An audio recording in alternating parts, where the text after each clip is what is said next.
Bonjour, je suis Gilles Puech, membre de l'association CLDPI qui soutient le projet Territoire zéro chômeur longue durée à Pierrelaye. Je vais vous accompagner dans la découverte de ce projet, tenter de faire qu'il vous intéresse, que vous soyez solidaire de celui-ci et, bien sûr, que vous y participiez. Tout d'abord, je vous propose une petite vidéo qui présente le projet de manière générale.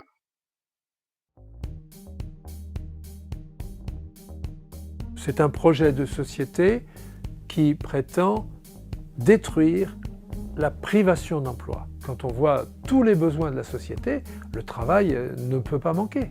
Il y a toujours plus de travail à faire qu'il n'y a de gens disponibles. Il y a des gens, il y a du boulot, il y a de l'argent. On va aller à la rencontre des personnes, identifier avec elles leurs compétences en leur demandant qu'est-ce que vous savez faire, qu'est-ce que vous avez envie de faire et qu'est-ce que vous êtes prêt à apprendre. Je ne savais pas que j'étais commerciale, je ne savais pas que j'allais conduire un camion, je ne savais pas que j'aurais pu faire la petite vendeuse et écouter les clients. Ça nous motive parce qu'en fait, on crée le début du travail. Je suis responsable du site de la Pourchassais à Pipriac. La Pourchassais, c'est une ancienne ferme que nous avons transformée en petite entreprise.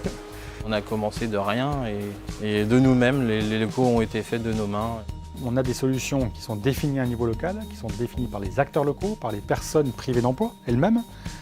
Et donc on ne fait pas pour quelqu'un, on fait avec les personnes. On prend le coût du chômage longue durée, c'est-à-dire un peu plus de 40 milliards d'euros par an pour l'État et les collectivités territoriales. Et bien quand on ramène ce coût aux personnes, c'est environ 18 000 euros par an et par personne. Et de l'autre côté, eh bien, il y a le coût d'un emploi. Le coût d'un SMIC en France, toute cotisation comprise, cotisation salariale et patronale, c'est environ 20 000 euros. Donc on prend les 18 000, on active cette dépense passive et on finance un emploi dans le territoire. C'est ce qu'on appelle l'activation des dépenses passives. L'idée géniale des entreprises à but d'emploi, c'est de développer des activités qui n'existent pas aujourd'hui, c'est-à-dire de venir débloquer du travail supplémentaire. Les travaux utiles pour éviter les effets d'aubaine, pour éviter de prendre du boulot à d'autres opérateurs, on instruit les nouvelles opportunités d'activité et on les soumet au comité local pour validation. Les premiers concernés, ce sont les habitants et nos salariés qui habitent le quartier. Et ce sont eux qui disent collectivement ce service manque au quartier, ce serait bien qu'on le rende. Donc on vient avec les activités débloquer du travail supplémentaire, c'est-à-dire apporter de nouveaux services aux habitants et notamment rendre accessibles financièrement ces services qui ne l'étaient pas si on se contente du marché. Donc tous ces services, au-delà d'amener un plus dans la vie des habitants, permettent vraiment de renforcer la cohésion sociale et la tranquillité du quartier. Nos ressources, comme dans toute entreprise, mais particulièrement dans une entreprise à but d'emploi, ce sont les salariés.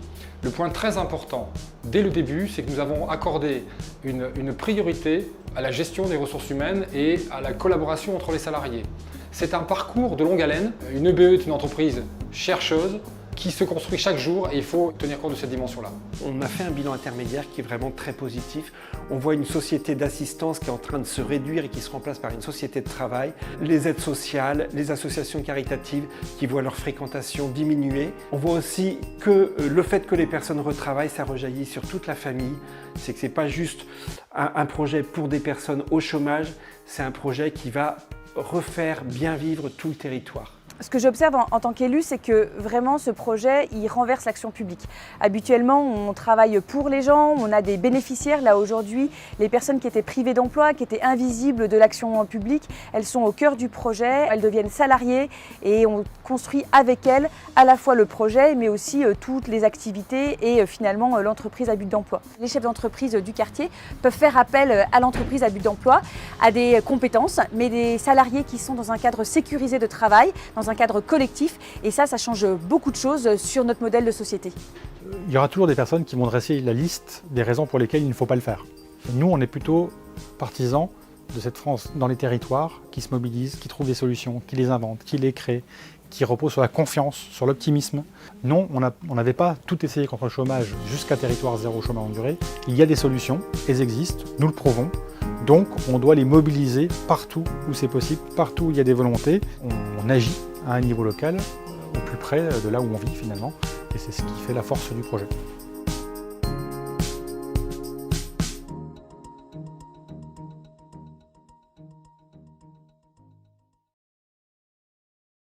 Territoire qui se bouge, qui se mobilise pour lutter contre le chômage de longue durée, c'est ce que nous vous proposons d'expérimenter à Pierrelaye. Parmi une centaine de projets dits émergents en France.